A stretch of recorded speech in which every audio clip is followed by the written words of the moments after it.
नमस्कार दोस्तों EPS 95 pension के लिए सरकार क्यों दोषी है, इसका बड़ा उदाहरण आप लोगों को आज बताने वाला हूँ। और सरकार को ही, जैसे बहुत सारे लोग जो है सरकार के बचाव में भी, पक्ष में भी रखते हैं, लेकिन सरकार दोषी क्यों है और बड़ा उदाहरण इसका क्या है और बड़ा कारण भी क्या है, आज आप लोगों को बताने वाले हैं।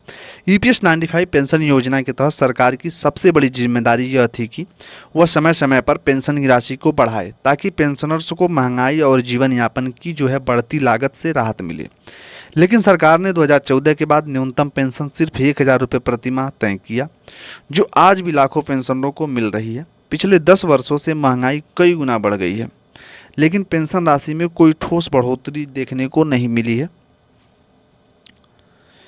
इसका बड़ा उदाहरण जो है यह है कि पेंशनर्स जिसने 30 से 35 साल नौकरी की, उसे रिटायरमेंट के बाद केवल 1,000 रुपये महीने पेंशन मिलती है, जबकि उसी अवधि में सरकारी कर्मचारियों की पेंशन और महंगाई भत्ता कई गुना बढ़ चुका है।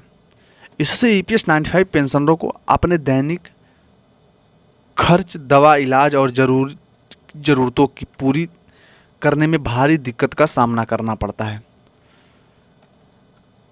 कई बार संसद की अस्थायी समिति, कर्मचारी संगठन और सुप्रीम कोर्ट ने भी सरकार को पेंशन बढ़ाने के लिए सुझाव दिए, लेकिन सरकार ने इस पर कोई निर्णय नहीं उठाया और ना ही कोई कदम उठाया।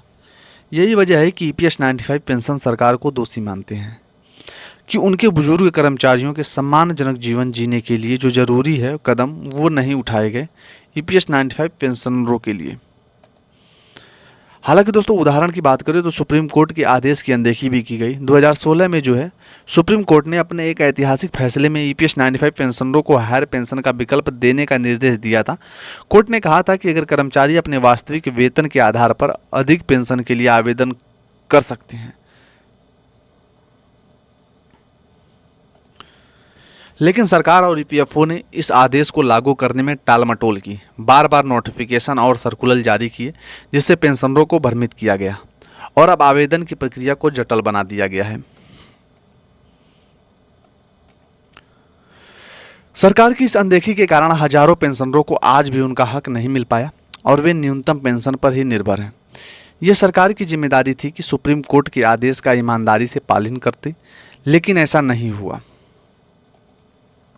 उदाहरण के लिए महंगाई के अनुपात में पेंशन न बढ़ना। ईपीएस 95 पेंशन की सबसे बड़ी शिकायत यह है कि सरकार ने पिछले 10 वर्षों से महंगाई के अनुपात में पेंशन राशि नहीं बढ़ाई। उदाहरण के लिए 2014 में न्यूनतम पेंशन 1,000 रुपये तय की गई थी।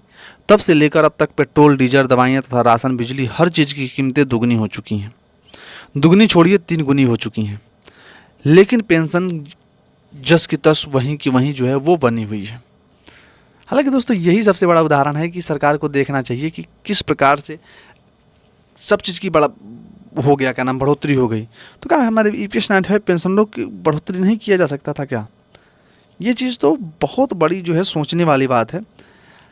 हालांकि बात करें, लेकिन सरकार और ईपीएफओ ने इस आदेश को लागू करने में टाल मटोल किया। कई बार नोटिफिकेशन आए और सर्कुलर भी जारी किए गए, जिससे पेंशनरों को भ्रमित किया गया और आवेदन की प्रक्रिया को और ज़्यादा जटिल बनाया गया। सरकार की इस अनदेखी के कारण हजारों पेंशनरों आज भी उनका हक नहीं मिल पाया है और वे न्यूनतम पेंशन पर ही निर्भर हैं। यह सरकार की जिम्मेदारी थी कि सुप्रीम कोर्ट के आदेश का ईमानदारी से पालन कराती, लेकिन ऐसा नहीं हुआ है।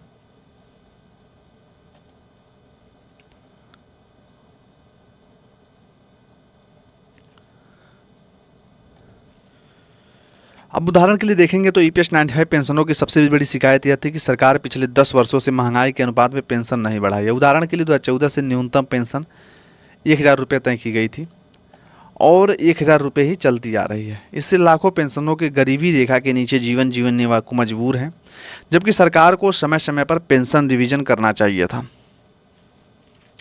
यह सीधा उदाहरण है कि सरकार ने पेंशनरों की ज़रूरतों को नज़रअंदाज कर दिया है और उनकी आर्थिक सुरक्षा को खतरे में डाला है।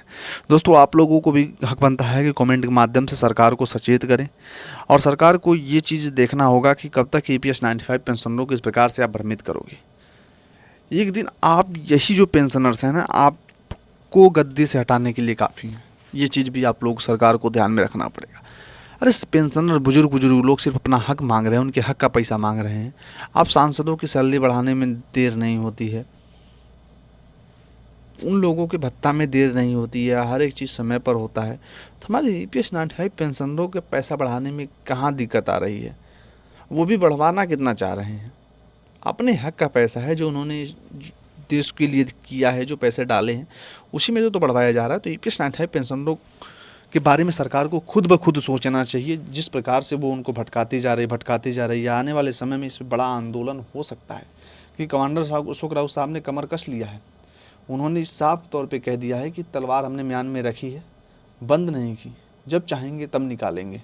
और यह स्पष्ट है कि सरकार अगर इसके बाद जो है हमारा काम नहीं करती तो इसके बाद सरकार को जो है बहुत बड़ा खमियाजा भुगतना पड़ेगा, क्योंकि ईपीएस 95 पेंशनर इसी देश के वासी हैं, बुजुर्ग लोग हैं, उनको उनका हक देना ही होगा। आप वो थोड़ा सा ज़रूर इसमें मैनेज करिए, वो अलग बात है, लेकिन उनका हक के पैसे वो मांग रहे हैं और वो हक के पैसे हर कोई कहता है कि उनको मिलना बेहद ही ज़्यादा ज़रूरी है। चलिए दोस्तों, फिलहाल आप लोगों की क्या राय है कमेंट के माध्यम से बताइएगा। मिलते हैं नए वीडियो में, तब तक के लिए थैंक यू।